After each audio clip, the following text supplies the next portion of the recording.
El ejército perdido del faraón aparece bajo el Mar Rojo y desafía la historia. A finales de 2024, un pequeño y altamente secreto equipo de buzos, ingenieros y arqueólogos submarinos lanzó una expedición privada. No fue un proyecto financiado por una universidad que terminaría en una revista aburrida. Fue una operación silenciosa y encubierta financiada por patrocinadores privados con más de $10 millones.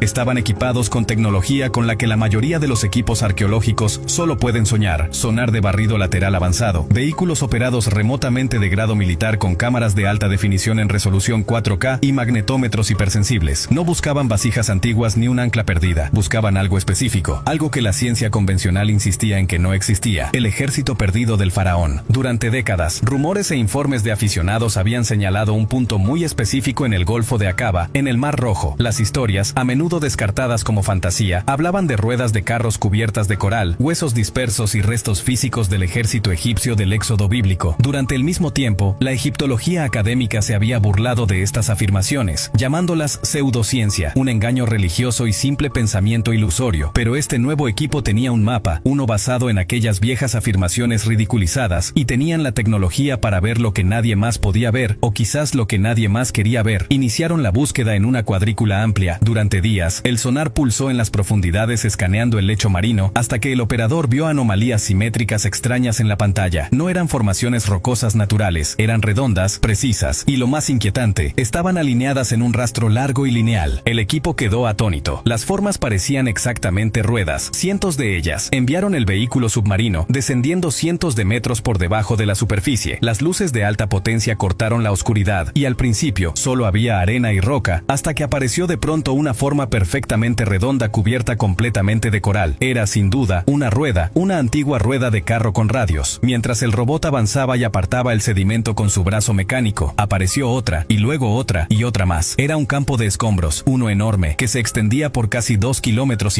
Esto era, el equipo sabía que tenían que bajar ellos mismos. Aquello era demasiado grande como para observarlo solo a través de una cámara. Un grupo de buzos de élite en aguas profundas, muchos de ellos exmilitares, se preparó para una inmersión difícil y peligrosa. Mientras descendían hacia el silencio de las profundidades, la magnitud del cataclismo se volvió aterradoramente clara. No se trataba de un solo naufragio, sino de una catástrofe militar congelada en el tiempo. El fondo marino era una zona de guerra, cubierto con los restos de un ejército que huía o quizá avanzaba en carga. Vieron ruedas con 4 radios, con 6 radios e incluso con 8 radios, un detalle que representa un enorme factor de asombro porque esos diseños coinciden perfectamente con los diferentes tipos de carros usados por el ejército egipcio durante el periodo del Imperio Nuevo. Las ruedas de 4 radios eran más antiguas, mientras que las de 6 y 8 radios eran los modelos nuevos, estables y considerados de alta tecnología, utilizados por guerreros de élite y por el propio faraón. Encontrarlas todas mezcladas era como observar una fotografía completa del cuerpo de carros egipcios. Pero no solo había ruedas, también hallaron fragmentos retorcidos de metal que parecían ejes, además de lo que parecían ser restos rectangulares enredados de las cabinas de los carros, convertidos ahora en montones de bronce corroído y madera petrificada, todo fusionado al lecho marino por siglos de crecimiento coralino implacable. Lo que la mayoría de las personas no sabe es que los buzos reportaron una abrumadora y escalofriante sensación de presagio. Estaban nadando a través de un cementerio submarino, y entonces encontraron los huesos. Enredados entre los restos de los carros, tal como afirmaban los antiguos reportes, había fragmentos óseos, cientos, posiblemente miles. Algunos eran claramente animales, cráneos, costillas y fémures de caballos exactamente en el lugar donde estarían si todavía estuvieran sujetos a los carros, pero otros eran indudablemente humanos, columnas vertebrales, pelvis y fragmentos de cráneos mezclados en un caos terrible. No se trataba de un simple depósito de equipo, sino del lugar de descanso final, en las aguas, de cientos o quizá miles de soldados de élite y de sus animales, todos muertos en un único evento repentino y violento. Lo más sorprendente ocurrió cuando uno de los buzos, al pasar una luz de alta potencia sobre un montículo de coral, vio un destello tenue e inusual bajo la costra. Algo brillaba con un tono dorado apagado e inconfundible. Esto coincidía con la afirmación más increíble y más despreciada de todas, que entre los restos del ejército habría una rueda de carro chapada en oro, quizá perteneciente a un general de alto rango o incluso al faraón. No podían tocarla. El coral la había dejado completamente completamente fija, y tratar de extraerla significaría destruirla. El equipo documentó todo, tomando miles de fotografías en alta resolución y horas de video en alta definición. Sabían que lo que habían encontrado sacudiría al mundo, pues habían hallado evidencia física y tangible que parecía respaldar una de las historias más antiguas y fundamentales de la humanidad. Pero había un problema. Este descubrimiento, por monumental que fuera, abrió también una enorme caja de preguntas, porque contradecía todo lo que la egiptología tradicional había enseñado durante los últimos 100 años. Y por eso, cuando los hallazgos iniciales se compartieron discretamente con ciertos académicos e instituciones, la reacción no fue emoción, sino silencio, un silencio frío e inmóvil. Pero el descubrimiento era solo la primera pieza. La segunda era la ubicación, un puente en el fondo del mar. ¿Por qué exactamente este lugar? ¿Qué tenía de especial ese punto aparentemente aleatorio del Golfo de Aqaba? Aquí es donde la historia se vuelve aún más increíble. La ubicación de la inmersión no fue elegida al azar, se seleccionó porque es una de las formaciones submarinas más únicas y extrañas del planeta. El Golfo de Aqaba, que separa la península del Sinaí de lo que hoy es Arabia Saudita, es conocido por su profundidad extrema. Estamos hablando de un cañón submarino masivo que, en la mayoría de los lugares, desciende a aproximadamente 1500 a 1800 metros, más de 1 kilómetro de profundidad vertical. Es una enorme y prácticamente infranqueable fosa. Intentar cruzarla con un ejército de carros, o incluso a pie, sería absolutamente imposible. Es un acantilado vertical de agua oscura, excepto en un único lugar muy específico, justo donde los buzos encontraron al ejército. Allí existe un gigantesco puente terrestre plano que atraviesa todo el golfo. Es una meseta submarina que se extiende por casi 16 kilómetros desde la costa de una enorme playa en Egipto, llamada Nubeiba, hasta la costa de Arabia Saudita. Y atención, a ambos lados de este puente, el lecho marino desciende abruptamente hacia abismos de aproximadamente 1500 metros de profundidad, pero el puente en sí es relativamente poco profundo. Ahora bien, poco profundo es un término relativo, porque su punto más hondo alcanza unos 270 metros, pero comparado con los cañones de más de 1 kilómetro de profundidad a ambos lados, es un camino elevado. Los mapas de sonar lo muestran claramente como una enorme carretera submarina de alrededor de 16 kilómetros de largo y varios kilómetros de ancho. Este sendero submarino es el único lugar en toda la extensión de 160 kilómetros del Golfo de Aqaba donde un grupo antiguo de personas habría podido siquiera intentar cruzar. Lo que la mayoría no entiende es que esta característica geográfica coincide de manera exacta con la historia antigua. El relato bíblico describe a los israelitas huyendo y quedando atrapados contra el mar, con montañas a ambos lados y el ejército del faraón acercándose. La ubicación en la playa de Nubeiba encaja a la perfección. Es una playa inmensa, pero está completamente cercada a ambos lados por montañas empinadas e infranqueables. La única entrada es por el oeste y la única salida es hacia adelante, hacia el mar, justo donde se encuentra el puente submarino. Esta geografía es impresionante porque es un detalle que los escritores antiguos jamás pudieron conocer. No se ve desde la superficie, solo se revela con sonar avanzado, y sin embargo la historia apunta directamente a este lugar único. La propia geografía actúa como una pieza silenciosa y contundente de evidencia que sugiere que algo histórico y catastrófico ocurrió aquí. Un corredor también puede ser una trampa. La distribución lineal de los artefactos, la larga franja de 2,5 kilómetros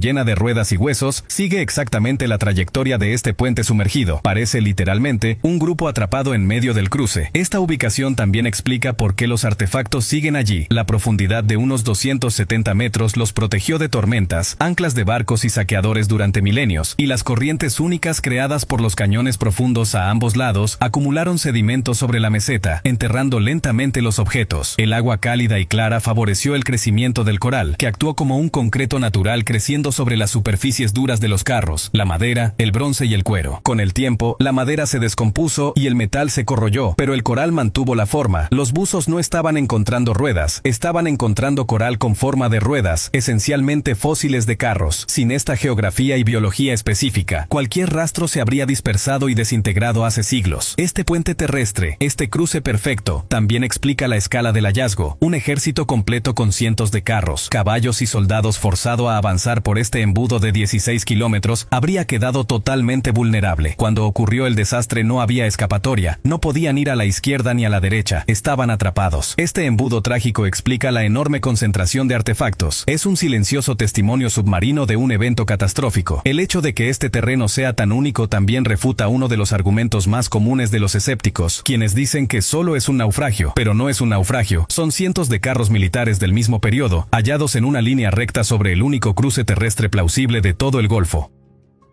No es coincidencia, es una escena. Este sendero único no se encontró por accidente. Un hombre afirmó que estaba ahí desde siempre. La reivindicación de un loco. Toda esta historia increíble, la expedición secreta, los mapas de sonar, los egiptólogos congelados, se remonta a un solo hombre. Un hombre que no era profesor, ni arqueólogo famoso, ni parte de la élite académica. Su nombre era Ron Wyatt, y durante décadas el mundo entero lo consideró un chalado. Wyatt era un enfermero anestesista de Tennessee, también un aventurero bíblico apasionado, profundamente religioso y autodidacta, impulsado por una convicción inquebrantable de que las historias de la Biblia eran hechos físicos y localizables. Dedicó su vida y su propio dinero a intentar encontrar pruebas físicas. Era el ejemplo perfecto de un aficionado y un outsider, y eso es decir poco. En la década de los 70 se obsesionó con encontrar el verdadero cruce del Mar Rojo, desechó las teorías tradicionales del Mar de Juncos, lagos pantanosos en el norte de Egipto, y siguió las pistas bíblicas que, según él, apuntaban a un cuerpo de agua lo suficientemente profundo como para ahogar a un ejército. Su búsqueda lo llevó al Golfo de Aqaba y específicamente a la enorme playa encerrada por montañas llamada Nuweiba. Razonó con lógica sencilla que si ese era el lugar donde los israelitas quedaron atrapados, entonces ese debía ser el lugar donde el mar se abrió, y si eso era cierto, entonces los restos del ejército del faraón debían estar en el fondo del Golfo, justo sobre ese puente submarino. Así que en 1978, equipado con equipo básico de buceo, un pequeño bote y mucha fe, hizo algo que nadie más había hecho: se sumergió. Lo que afirmó encontrar era exactamente lo que la nueva expedición de $10 millones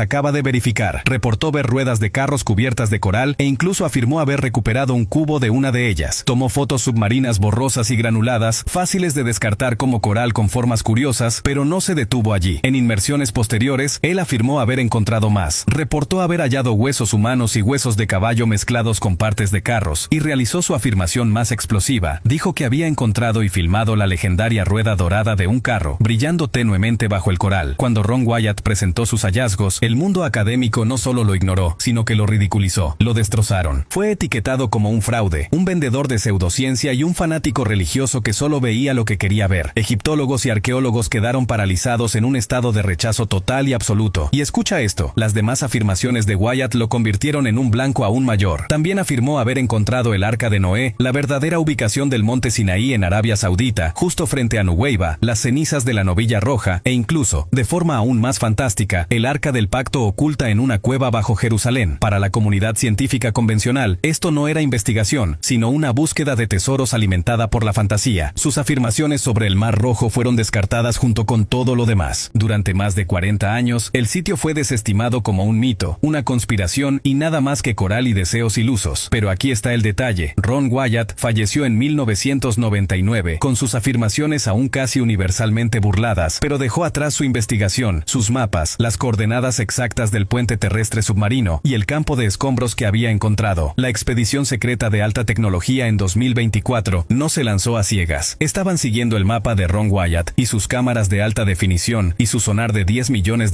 estaban verificando, una por una, las afirmaciones imposibles que el enfermero de Tennessee había hecho desde el principio.